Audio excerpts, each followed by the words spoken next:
It was the summer of 1999. The streets of Tel Aviv showed the same everyday clamor and hustle. People sat in cafes, drinking coffee. Shoppers moved through the markets, and office-goers hurried toward the bus stops with quick steps. From above, everything looked normal, but those streets hid a secret that would soon shake banks and governments around the world. That secret was counterfeit US dollars, notes so fake that telling them apart was almost impossible. They looked real, felt real, and even passed through bank machines as if genuine. Not only ordinary people, but experienced bank tellers, cashiers, and casino cash counters accepted them as real, and that was the most dangerous beginning of this story. The maker of these notes was no ordinary thug. It was the work of a cunning mind from Israel. On the surface he appeared like a businessman, driving nice cars, shaking hands with influential people, and sitting in expensive restaurants to do deals. But behind that smile and those expensive suits was hidden a network that stretched all the way to America and Europe. Loss knew that the US dollar was the world's strongest currency. It was not just a piece of paper but a symbol of power and trust. If someone could break that trust, they could harm not just a few people, but the entire global economy. That thought pushed him into the counterfeit dollar trade. He started small. A few dozen notes were printed and tried in the local market. When those notes circulated easily, Loss became convinced his plan would work. Gradually he expanded the operation. He had high-end printing machines. Ink and paper were specially procured, and security features were replicated so precisely that distinguishing real from fake became nearly impossible. But the biggest part of the game was the network. Loss could not do this alone. He wove a web of smugglers, dealers, money exchangers, and even petty criminals who moved the counterfeit dollars from Asia to Europe and America. The network spread to hundreds of people. Everyone took their share and quietly passed the notes along. Within months, millions of dollars in counterfeit notes were circulating. They turned up everywhere, on a casino table, in the wallet of an international flight passenger, or at a bank counter, and yet nobody could catch them. But the bigger the operation grew, the greater the risk became. Agencies in Washington were baffled about where such high-quality counterfeit dollars were suddenly appearing. European banks also complained that suspicious high-value notes were being deposited in their accounts. The suspicion slowly turned into a storm. The U.S. Secret Service and the FBI sprang into action. They started investigating, and one name kept recurring. That name was Loss. It was the name of a man who had erased the limits between real and fake dollars, and now agencies around the world were on his trail. But catching Loss was not easy. He was clever, cautious, and had powerful people helping him. This story is not only about counterfeit notes, but also about the cat-and-mouse game between the FBI and the Secret Service on one side and this Israeli criminal mastermind on the other. The real question: could Isaac Loss be stopped, or would he go down in infamy for pulling off history's biggest financial scam with counterfeit notes worth $70 million? Every big crime begins from some small seed. This was the story of Jas. It was the story of Isaac Loss. He did not want to live an ordinary life like the other kids in his neighborhood who thought about studies and jobs. Loss always thought about quick and easy money. He often said, "Why work hard when you can take shortcuts with your mind?" Born into a middle-class family in Tel Aviv, Loss was an average student at school. But his real talent was fooling people. He started cheating people in small gambling games and with fake playing cards. Gradually he learned that once you win someone's trust, deceiving them becomes easy. As he entered his youth, Loss stepped into the world of crime. At first he did petty thefts and small jobs on the black market, but he soon realized those were small games. He wanted something big, something that would give him not just money but also power and fear. In that quest he made contacts with the international underworld. In the 1980s and 1990s, the underworld in Israel was rapidly expanding. Arms trafficking, drug trading, and the counterfeit goods business were booming. In such an environment there were opportunities for sharp, clever criminals like Loss. He saw that the counterfeit dollar trade could be immensely profitable. At that time the US dollar was the global currency. Anyone could use dollars anywhere in the world. That made demand highest for dollars, and therefore counterfeiters targeted U.S. currency first. But there was a difference even among counterfeiters.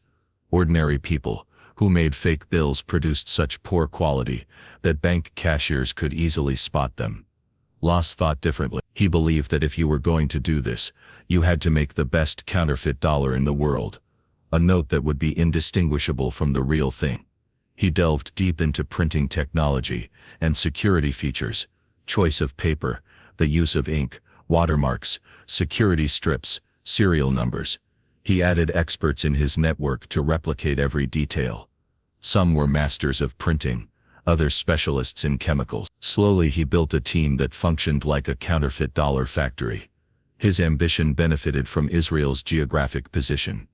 This small country, situated between Europe and Asia, was convenient for both trade and smuggling. Sea routes made it easier to move goods outward, and air routes loosened controls on cash movements. Loss exploited this weakness. Within a few years he built his network strong enough that dozens of smugglers and middlemen worked for him, moving counterfeit dollars to different countries while real currency proceeds flowed back to Loss. The network was structured so that if one person was caught, reaching the real mastermind was almost impossible. Loss was not just a criminal, he was also a student of psychology. He knew everyone had some weakness, greed for money, a love of luxury, or he identified these weaknesses and used them. That's why his net worth kept growing and people couldn't escape his grip. But as his empire expanded, so did his arrogance. He began openly doing deals in fancy restaurants, arriving at night parties in expensive branded suits, laughing with large glasses of liquor. To those he sold the notes to, he often said, "This note is not just paper, it is an imitation of the world's greatest power." When the line between real and fake disappears, the real power belongs to the one who can make the fake. Loss knew what he was doing was dangerous. If he were caught, it would be direct sentence to life imprisonment, or even death. But he believed that he would never be caught. His network was so strong, and so vast, that he thought he would always escape the grip of the law. But history has proven that no matter how big the crime is, one day the truth always comes out. And now, the secret of laws was slowly coming to light. The web of fake dollars had grown so large that it shook the foundation of America itself. The eyes of the FBI and the Secret Service were now fixed directly on Israeli soil, and their first target was going to be Isaac Laws. Across America and Europe, complaints about counterfeit dollars were increasing day by day. Sometimes a bank cashier would suddenly get confused over a few notes, or sometimes a casino manager would feel that the dollars in his hand were somehow strange. But when these notes were tested, the results were shocking. Almost every time the machines confirmed them as genuine. Even experienced bank officers would sweat because the notes in front of them were so perfect that finding a single flaw was nearly impossible. Slowly these notes spread throughout the market, and even the Secret Service was baffled as to who could be behind such perfection. Suspicion now pointed directly toward Israel, and the deeper the agencies dug, the more one name kept coming up: Isaac Laws. He was the same man whose ambition had turned into a full international fake currency network. Laws didn't run his operation like an ordinary gang. He built it like a highly organized company. He had different teams. One printed fake notes, another packed and smuggled them, and another found ways to convert them into real dollars. The system was so tight that even if someone caught one thread, it was impossible to reach him. On the outskirts of Tel Aviv stood an old building. From the outside it looked like an ordinary warehouse, but inside it was a real printing factory. The machines inside printed hundreds of notes every minute. Ink, paper and special chemicals were secretly imported from other countries. To copy the security strip and watermark, Laws had even brought in some European experts. The result was that his notes looked so real that even the Federal Reserve's machines couldn't always detect them. Later these notes were named super notes by the agency. But the real strength wasn't just in printing. It was in his network. Laws had spread his business across 3 continents. Europe became his first big playground. The first counterfeit notes were caught in the banks of Switzerland and Germany. But being caught only meant that the notes were fake. The real supplier remained a mystery. Smugglers transported the notes in diplomatic bags, cargo containers, and even with groups of religious travelers. Everything was done so carefully that even suspicion was nearly impossible. In Asia, Hong Kong and Bangkok became his major hubs. Casinos and currency exchanges there were easy targets. Every day, millions of dollars circulated in cash in casinos. In such a place, slipping in a few thousand fake notes went completely unnoticed. Laws formed alliances with local criminals and business networks there. And then came America, his biggest and most challenging target. Laws knew that if his fake dollars could successfully circulate in the American market, that would be his true victory. For this, he explored routes through Mexico and Canada. He hired small carriers who smuggled a few $1,000s across the borders. Even if they were caught, no one could trace the trail back to the real mastermind. But the real game wasn't just about printing or smuggling. The real task was converting those fake notes into real cash.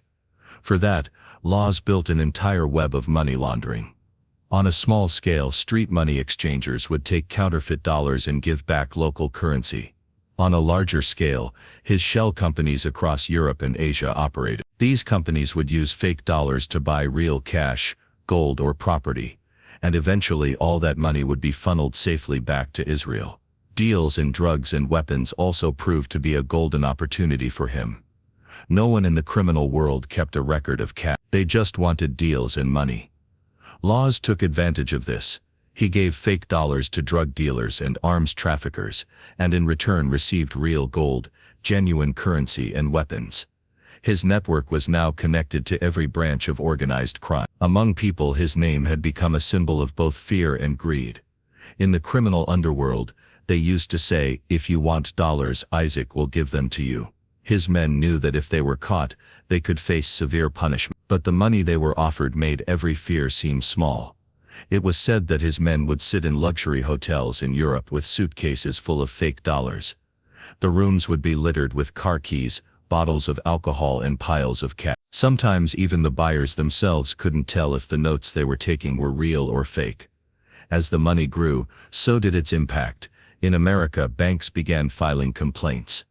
In Europe, casino players who lost began claiming they had been paid with counterfeit cash. In Asia, police were shocked at the sudden flood of dollars.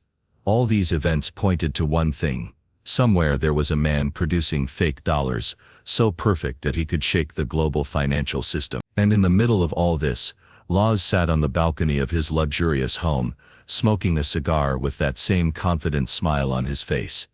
He often told his close associates, "As long as people keep trusting the dollar, I will keep breaking that trust with my fake dollars. That is my real power." He believed his empire was unbreakable. His network was so vast and complex that no agency could ever catch him. But that was his biggest mistake, because, by now, the American Secret Service and the FBI were both after him. They were silently tracing every thread, waiting for the right moment. And that was when the foundations of Isaac Laws's empire began to shake. The web of counterfeit dollars had grown so massive that its effects were now directly visible on the American economy. The corridors of Washington were buzzing. Many banks filed reports saying they were receiving dollars that were almost impossible to identify as fake. At first, officials thought it was a small-scale smuggling case, but when the investigation went deeper, the truth shocked everyone. These counterfeit notes were so perfect that even experienced Secret Service agents were puzzled. The machines themselves were calling the notes genuine. This was no ordinary fraud. It was a direct attack on the reputation of the US dollar, and the American government was not going to take it lightly. Behind closed doors in Washington, high-level meetings began. From the Federal Reserve to the intelligence agencies, everyone was discussing one thing: where were these fake dollars being made, and who was spreading them on such a large scale? Soon clues began pointing toward Israel, but no government could easily accuse its close ally of being involved in such a massive counterfeit currency conspiracy. Meanwhile, in Europe, things were spiraling out of control. Banks in Germany, France, and Italy reported similar cases. Casinos and currency exchangers were panicking. Every day they were handling notes that were nearly impossible to prove fake. In many countries, fear spread that if this flood of counterfeit dollars continued, their entire banking systems could collapse. The European Central Bank also expressed concern, saying that if the number of fake notes kept rising, global trust in the dollar could erode, and the effects would ripple through the entire world economy. This was no longer just America's problem, it had become the world's problem. Meanwhile, the FBI and Secret Service expanded their investigation further. Agents were sent to various countries in Europe and Asia. They worked with local police and Interpol to trace leads. Each time they would catch a new batch of counterfeit dollars, but reaching the real mastermind was still impossible. It felt as if an invisible hand controlled the entire game. Laws's network was so clever that he had built safety walls at every level. The people carrying fake notes never knew who the real supplier was. They just did their part and disappeared. Even if someone got caught, they were such small players that no valuable information could be extracted. But slowly the agencies began connecting the dots. Some money exchangers confessed that the notes came from Israel. Some drug dealers admitted that the cash used in their deals had originated from Israel too. And finally, the same name kept appearing again and again. The American intelligence agencies were now convinced that he was the mastermind behind the entire racket. But there was one problem. Israel and the US were close allies.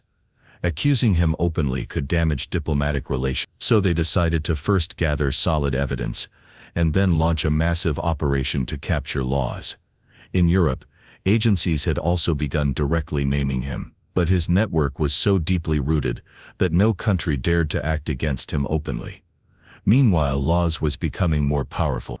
He drove luxury cars, attended lavish parties, and often laughed with his friends saying, "America can never catch me. They can only fear the notes I make." But the American agencies were no longer sitting idle.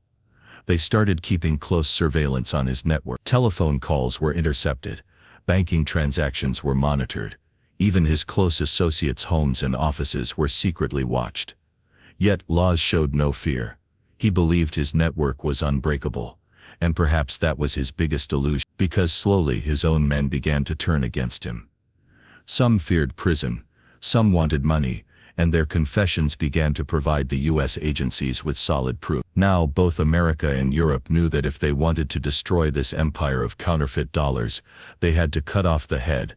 They had to reach Isaac Laws himself. The question was no longer if he would be caught, but when and how. Laws was still lost in his game. He believed he was winning on every front. His network was spreading day by day. His fake notes circulated in every major city, and rivers of real dollars were flowing into his accounts. But it was all a house of cards, and that house had begun to tremble. The American agencies had now planned a secret operation. The operation had begun. Its main goal was to first destroy the roots of his network, and then finally capture Laws himself. For this, agents were given secret identities. Some posed as money exchangers, some as casino owners, and others disguised themselves as drug dealers to infiltrate his network. Each time they came out with small pieces of information, connected them together, and slowly built a bigger picture. Similar secret missions were also running across Europe. With the help of Interpol, the noose around Laws's network had started to tighten. One by one, many of his small players were caught, and with every arrest, the investigation agencies moved closer to Laws. But Laws still believed he would escape. He thought his name had become so powerful that no one could touch him. Sitting in his luxurious home, he would smile and say, "America and Europe can only fear my notes. They can never catch me." But that was his biggest mistake, because now every single move he made was being recorded. His phone calls, his bank accounts, his associates' movements, everything was under the eyes of the agencies. The game had now turned against him. The movements in America and Europe had turned into a massive storm, and the first victim of that storm was going to be Isaac Laws. For Laws, all of this still felt like a game. He believed that no agency, whether from America or Europe, could even touch him. But the truth was completely different. Behind the curtains, an investigation web had been woven so tightly that escaping it was becoming impossible. The FBI and the Secret Service started by attacking the smaller parts of his network. Arrests from European casinos and money exchangers began to happen one after another. Raids were carried out, and huge batches of counterfeit dollars were seized. With every arrest, the agencies got new names, new numbers, and new routes. The most interesting thing was that none of these people even knew Laz personally. They only knew that the dollars came from some trusted channel. But when the agencies began tracing those channels, one by one, every single route led back to Tel Aviv. Now even Israel's intelligence agencies had joined the investigation. At first they thought America was just being suspicious, but when fake dollars started appearing in their own banks and business networks, they realized the matter was real. However, Laz was very cunning. He had built connections with powerful people in his own country. Many influential figures were afraid to act against him because their own names were secretly tied to his operations. But the international pressure was building. America made it clear, if Israel didn't act, they would take direct action themselves. Hearing this, the Israeli government finally moved. Now, closing in on Laz was inevitable. The investigation agencies built a long and detailed strategy. They knew attacking Laz directly would be foolish, because he was extremely cautious and always surrounded by tight security. To catch him, they had to break the people he trusted most. So surveillance began on his close associates. Some of their phones were tapped, some of their emails tracked, and others were followed physically. Slowly, the agencies created a full map: who picked up the notes, who delivered them, and who distributed them further. Laz's courier system was particularly interesting. His couriers looked like ordinary people: a taxi driver, a small business owner, or even a religious traveler in a pilgrimage group. These people carried bags and suitcases filled with fake dollars across countries. The agencies started focusing on them. One day, a man was caught at the Paris airport with thousands of counterfeit dollars hidden in his bag. During interrogation, he mentioned a name, Isaac, from Israel. Although he didn't give the full name, it was another crucial lead for the agent. Slowly, these small clues started forming one big picture. The FBI and the Secret Service now created a joint task force, a special team with only one purpose: to capture Isaac Laz. Agents were again given different identities. Some posed as casino managers and met his people. Others pretended to be drug dealers, trying to buy counterfeit dollars. Through these undercover operations, Laz's network slowly began to unfold. The biggest breakthrough came when one of his trusted associates offered to testify. He had been caught and knew that if he didn't talk, he'd spend the rest of his life in prison. Caught between fear and greed, he chose to make a deal. He gave the agencies detailed information: where Laz worked, where his factories were located, and how his money moved through different routes. This information changed everything. Now the agencies didn't just have suspicion, they had solid proof. The recovery of fake notes, money laundering records, and witness testimonies together proved that the real mastermind behind this empire was none other than Isaac Laz. But reaching him was still not easy. He changed his hideouts every day, moved with armed guards, and ran his operations with extreme secrecy. He knew eyes were watching him, but he still believed no one could catch him. The agencies then decided the time had come to trap him. For that, they planned a fake deal. Some agents disguised themselves as businessmen from Arab countries and entered his network. They told Laz's people that they wanted counterfeit dollars worth millions of USD and would pay with real gold. Once again, Laz's greed became his trap. The deal was too big to refuse. He sent his most trusted men to handle it, not realizing that the people he was dealing with were actually American agents. The investigation web was now complete. Every phone call was being recorded. Every meeting was under watch. Hidden cameras were placed on the routes leading to his factories. Even the transactions in his bank accounts were now being monitored. Laz still believed he was in control, but in truth every breath of his was being watched. His empire, which looked powerful from the outside, was hollow from within. His own men had become informants for the agencies. Slowly his entire operation began to collapse. The agencies targeted each part of his network one by one. Factories were raided, shipments of fake notes were seized, and every time another brick from his empire fell. Now the name Laz had spread all over the world. Headlines read, "Who is the mastermind behind the super notes?" And every report pointed toward a man from Israel. Laz read those stories and laughed. But deep inside, fear had begun to grow. The investigation web was now so tight that escape was almost impossible. The agencies had surrounded him in such a way that no amount of cunning could save him anymore. And this was the moment when Isaac Laz's story took its next and most dangerous turn. His arrest. The investigation web was so strong that now every movement of Isaac Laz was under the agency's eyes. For months, the intelligence teams from America and Europe had been tracking his every step. His phone calls, his emails, even the cars he traveled in, all were being secretly monitored. One by one, his associates broke down and became informants. Now the FBI and the Secret Service had everything they needed. But the real challenge was still ahead, arresting the man who believed himself to be the smartest player in the world. Laz was extremely cautious. He never stayed in one place for long. His hideouts changed every week. Sometimes he was in a luxurious apartment in Tel Aviv, and sometimes in a farmhouse outside the city. Around him were armed guards who suspected every stranger. If anyone came close, they were immediately stopped. Meanwhile, the American agents came up with a master plan. They knew they couldn't capture him in the open. His security was so strong that a direct operation could turn into bloodshed. So they decided to lure him out, trap him. Once again, they used the same method, a fake deal. But this time the deal was even bigger. The agents, disguised as Arab businessmen, sent a message to Laz saying they wanted counterfeit currency worth $50 million USD, and were ready to pay with a huge amount of real gold. The offer was so tempting that Laz himself wanted to be part of it. He thought that if he oversaw such a massive deal personally, he could earn even more profit. But this became his biggest trap. The agencies wanted him to show up, and this deal gave them the perfect chance.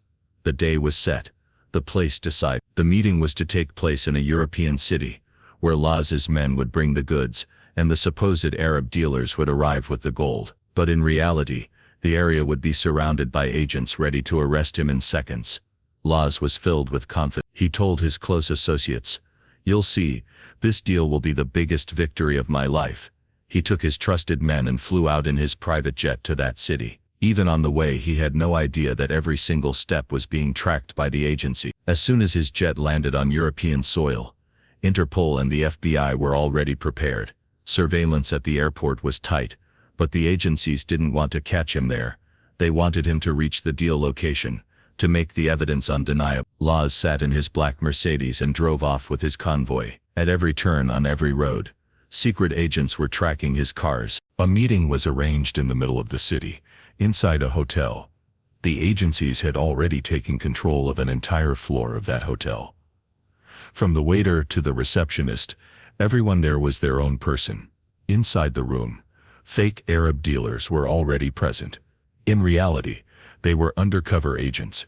On the table lay fake gold bars, placed there to make the deal look real. When Laz entered the room, that same old confident smile was on his face. He picked up one of the bars, weighed it in his hand, and said with a laugh, "It's pure." He had no idea that at that very moment, dozens of agents had already taken their positions around him. As soon as he opened his bag and showed the first bundle of fake US dollars, the door burst open with a loud crash, and commandos stormed into the room. Within seconds, his armed guards were pinned down. Laz tried to run, but two agents grabbed him from behind. Handcuffs locked onto his wrists, and for the first time fear appeared in his eyes, a fear he had perhaps never felt before. Not a single bullet was fired in the entire operation. Everything happened so quickly, and with such precision that even people outside had no idea what was going on. The news of his arrest spread like wildfire. From Washington to Tel Aviv and Paris, the headlines screamed the same words: "Mastermind of $70 million fake dollar ring arrested." Agencies across the world finally breathed a sigh of relief. But Laz's game was not over yet. Collecting evidence against him and presenting it in court was just as difficult. His lawyers immediately filed an appeal, claiming that the arrest was illegal. After Laz's arrest, the world's eyes turned toward the courtroom. This was not just an ordinary trial. It was a trial against a man who had challenged the entire global economy. American media began calling it the dollar trial. Every day, crowds of reporters gathered outside the courthouse. Flashlights from cameras kept flickering, and everyone wanted to know how this man who had spread fake dollars worth $70 million across the world would now stand before the law. On the day of the first hearing, the atmosphere was entirely different. Security was so tight that agents surrounded everyone from the judge to the jury. When Laz entered the courtroom, he still walked with the same confidence. He looked at the cameras, smiled faintly, as if trying to tell the world that the game wasn't over yet. But inside the courtroom, things were different. The prosecution team had been preparing for months. They had piles of evidence, recovered fake notes, printing machines, chemical materials, witness statements, and recorded phone calls. One by one, everything was brought before the court. The first witness was one of his old partners who had been caught in Europe. Standing before the court, he said, "We all worked only on his orders. From printing fake notes to distributing them, everything happened under his command. If anyone made a mistake, they were punished immediately." His words shook laws. His lawyers kept arguing that all these witnesses were speaking under pressure. They claimed that American agencies were playing a political game and that their client was being made a scapegoat. But when the counterfeit notes were presented, which experts had confirmed to be fake, their arguments began to weaken. The biggest blow came when the printing machines seized from Laws's factory were brought before the court. On those machines were still unfinished dollar notes. When the prosecution showed them to everyone, the shock on the faces of the jury was clear.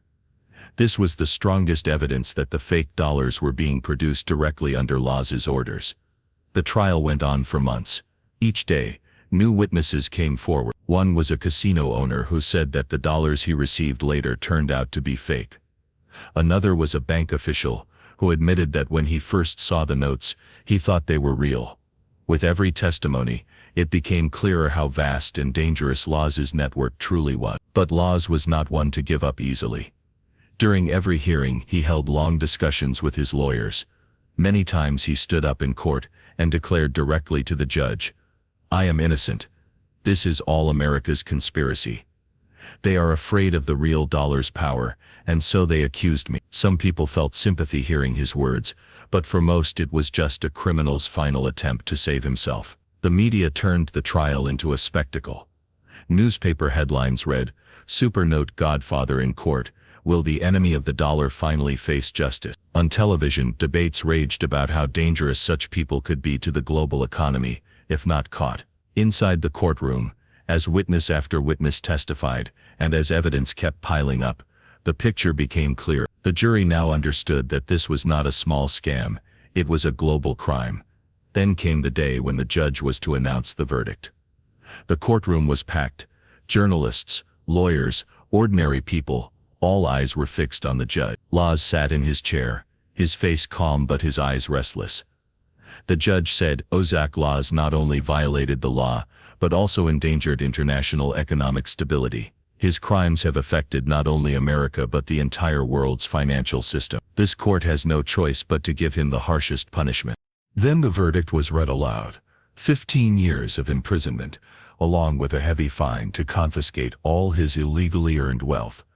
A deep silence fell over the courtroom. For the first time, the confidence vanished from Laws's face, replaced by hopelessness. He looked around, but there was no one left on his side. Even his lawyers sat with their heads lowered. As the news spread, it made headlines worldwide. End of the $70 million fake dollar empire. When Laws was escorted out of the courthouse, camera flashes lit up the entire hallway.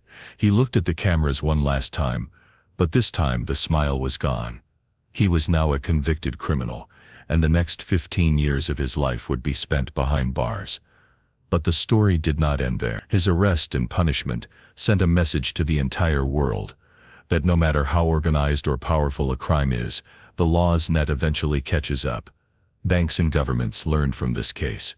The dollar's security features were strengthened. New technologies were adopted to ensure such supernotes could never be made again.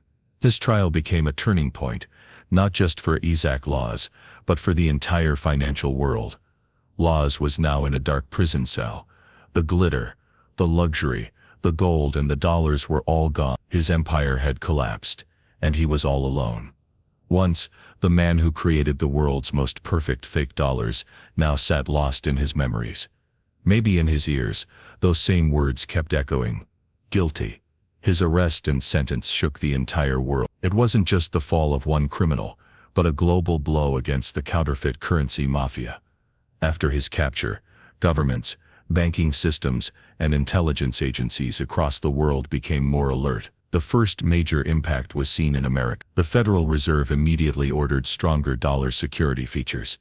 The new notes included microprints, color-shifting ink, and advanced watermarks that were nearly impossible to replicate. The Secret Service expanded its teams to ensure that such supernotes would never threaten the world again. In Europe, banks also increased security. Casinos and money exchanges came under strict monitoring. Interpol created a special task force to track counterfeit currency networks. Many countries built a shared database where every suspicious note was recorded.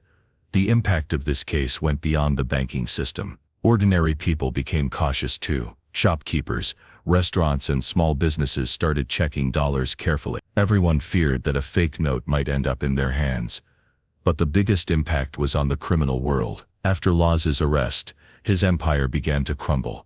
Many of his small players were either caught or moved into other trade. The counterfeit dollar business never completely vanished, but such a vast network was never rebuilt again. Law's legacy became a dark legend. Some called him the godfather of supernotes, while others called him an economic terror. His stories are still told among criminals, how one man shook the global economy with his fake dollars. But there was another side to his story. Governments learned an important lesson, that currency security depends not only on technology but also on international cooperation. If countries had not worked together, Laws might never have been caught. The FBI, the Secret Service, Interpol, and Israeli agencies proved that no matter how big a crime is, when the world unites, the end of evil is certain. Sitting in his prison cell, Laws might often have wondered if he ever really gained anything. $50 million, $70 million, all those fortunes slipped from his hands like water through fingers. All he was left with was the iron bars and long nights of regret. It is said that in jail, he would often draw the dollar symbol on the wall, as if still living in memories of his lost empire. But each time, a guard would come and erase it. That was the fate of the man who once believed that his imitation would be more real than the real itself. The case of Laws became a warning for future criminals. The message was clear. No matter how vast your network or how clever your mind, the law always wins in the end. When the world looks back at this case, it doesn't see it as just a matter of fake dollars. It was a matter of trust. The trust the world places in its currency, and Law's defeat only made that trust stronger. Friends, this was the story of Isaac Laws, the man who built a fake dollar empire worth $70 million, who thought he could shake the world with his printing presses. But in the end, he couldn't escape the web of justice. His arrest and punishment proved that no matter how big the crime, truth and justice always prevail. Do you think that if he had been even more cunning, the world might still be shaken by counterfeit money today? Or is the power of law always greater than that of any criminal? Tell us your thoughts in the comments below. If you liked this story, don't forget to subscribe to the channel and share the video. We'll meet again in the next story with another true mysterious tale.